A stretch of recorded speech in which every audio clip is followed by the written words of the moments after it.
The show opens in Tokyo on an ordinary morning with several people going about their daily routines. A hairdresser named Kayashima is about to board a train, wondering whether he should meet a certain person. At the same time, high school gym teacher Sai stands on the train platform on her way to work. She is startled when she comes across a man named Shirahama, her longtime crush. However, Shirahama doesn't seem to recognize her. He is also waiting for the train. Not long after, the train arrives and all three of them step inside, along with several other passengers. Everyone is lost in their own thoughts, mentally planning out their day. But suddenly, an earthquake alert goes off and chaos ensues as several people and items mysteriously disappear. The train then enters a tunnel at high speed, followed by a loud impact sound that violently shakes the passengers. They lose their balance and fall to the ground. Sometime later, the train finally comes to a stop. The passengers cautiously get up and step outside, only to find themselves in an unfamiliar forest. They attempt to make emergency calls, but there is no signal. As panic sets in, Shirahama introduces himself as a firefighter and assures everyone that things will be fine. He then checks on each passenger to ensure no one was injured. Meanwhile, back at the station, police discover that a train carriage has mysteriously vanished.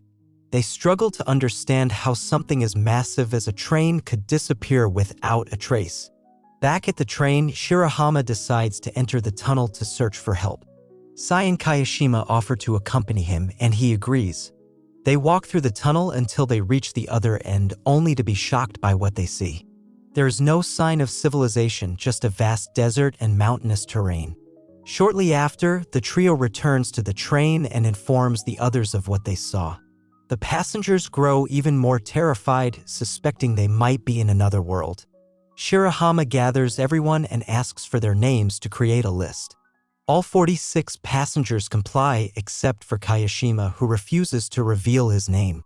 Meanwhile, Sai is impressed by Shirahama and recalls the time he visited her school to conduct firefighter training. That was the moment she first saw him and started liking him. Later, a girl named Rina comes across a newspaper article about a murder suspect spotted near the train. She then becomes hungry and checks a nearby bag, hoping to find food. It turns out to be Kayashima's bag, but all she finds inside is a pair of scissors and a letter from prison. Rina quickly puts everything back but secretly steals food from another bag. She eats most of it before handing the empty plastic bag to Kayashima. Soon after, other passengers begin to feel hungry. Sai opens her bag to distribute some of her food, but to her shock, it's already been stolen. Furious, she demands to know who the thief is. Kayashima is seen holding the empty food bag, and Rina wastes no time accusing him. She even reveals the prison letter and scissors, implying that he's a criminal. Kayashima denies the accusations, but the others don't believe him and start to distance themselves in fear. Heartbroken, he decides to leave the group and try to find his way home alone. Later, the passengers begin sharing whatever food they have, dividing it equally. A vlogger who has been documenting everything reviews his earlier footage and catches Rina stealing the food. He immediately shows the video to the others, shocking them all. Kayashima was innocent. However, Rina feels no guilt and insists that she wasn't lying about Kayashima being a criminal. This enrages Sai and Shirahama, who berate her before setting out to find Kayashima. Meanwhile, Kayashima wanders aimlessly until he reaches a dead-end ravine. As he inspects the surroundings, the ground beneath him suddenly crumbles. He slips and desperately clings to a tree root on the verge of falling into the abyss. Fortunately, Sai and Shirahama arrive just in time and work together to pull him to safety. Once he's safe, they apologize for not trusting him. But Kayashima, still hurt, coldly responds that he doesn't care, he never considered them his friends anyway. The next day, the passengers are growing desperate. No help has arrived, and they begin searching the area for a way out. That evening, a high school student discovers a discarded can with a manufacturing date of 2026.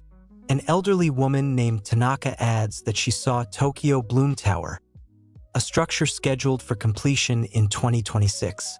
Meanwhile, a botanist named Kato reveals that he found a plant species that should not have existed for another 30 years. Based on these discoveries, the group comes to a terrifying conclusion. Their train has traveled 30 years into the future, where civilization has collapsed. Shortly after, an injured man stumbles back to the train, frantically explaining that he found a cart filled with drinks. But before he could bring it back, someone stole it. The group immediately suspects Rina again, but she insists she's innocent this time. Regardless, tensions rise, and arguments break out over who the real thief is. Shirahama steps in to calm the situation and sets up a tarp to collect rainwater. Unfortunately, it doesn't rain, leaving the passengers feeling even more hopeless. The next morning, the train conductor catches Tanaka with a bottle of water and realizes he was the thief. Tanaka doesn't deny it and even offers to sell the water for money, since only he knows the cart's location. Kayashima, enraged, grabs Tanaka and threatens him. Terrified, Tanaka quickly confesses and leads the group to the cart. Everyone receives a bottle of water, but they know it won't last long. They must find a sustainable water source soon. The next day, a small group sets out to search for water.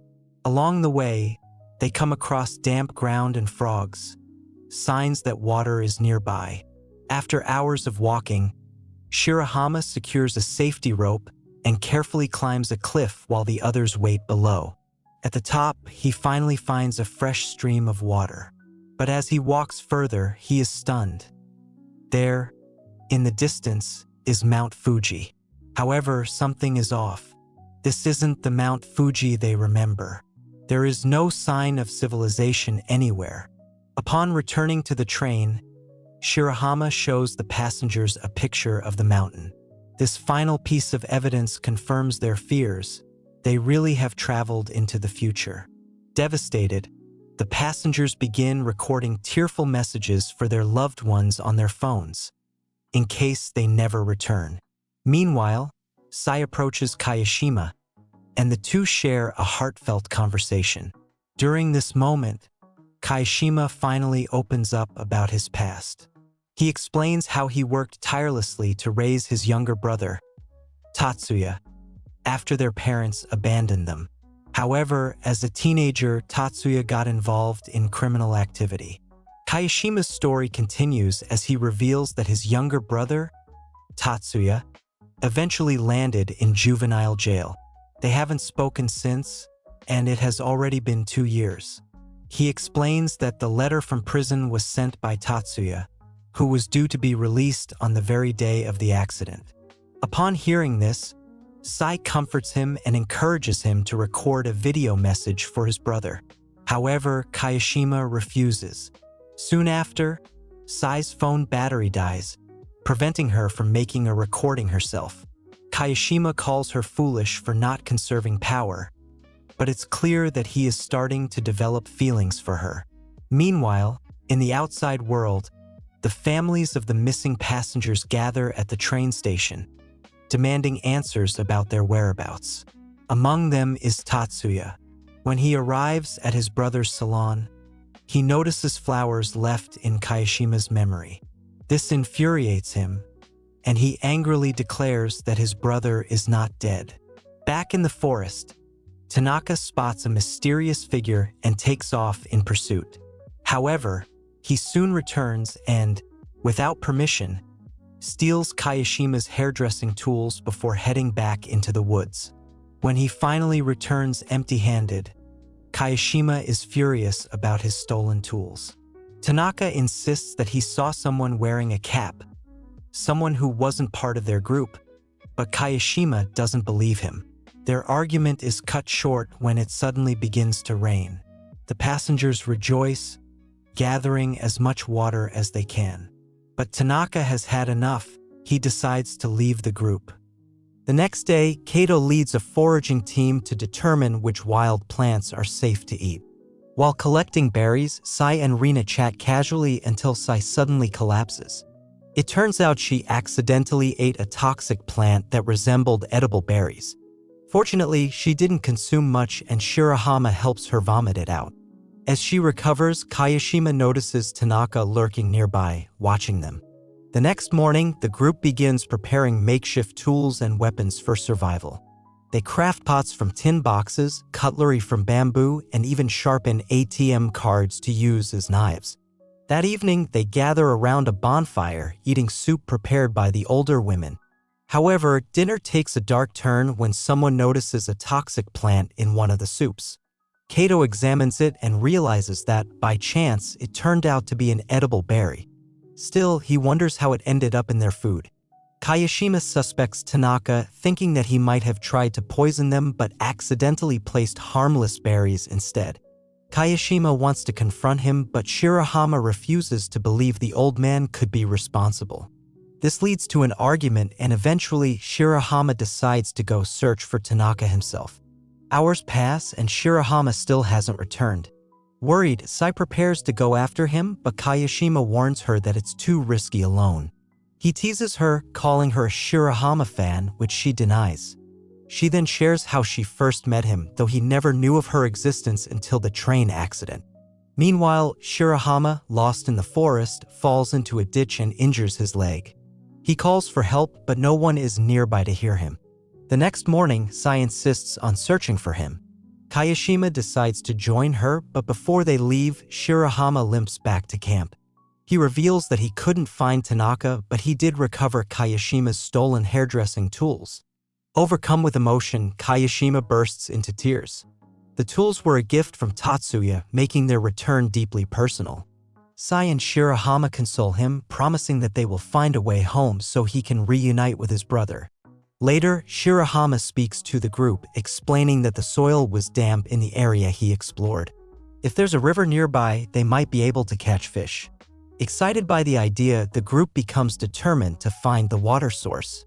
Meanwhile, in the outside world, police are investigating a suspect in a cap who stabbed someone at a train station days earlier. Reviewing CCTV footage, they discover that this suspect boarded the very same train that mysteriously vanished. Back in the forest, Shirahama, Kayashima, and Kato set out in search of the river. Along the way, they notice a bird, suggesting that food or water might be nearby. Kayashima moves ahead to investigate while the other two remain behind. Suddenly, they spot a strange man in the distance wearing a cap. Moments later, they hear a groan. Rushing forward, they find Kayashima collapsed, brutally stabbed. The culprit is nowhere to be seen. The episode ends here.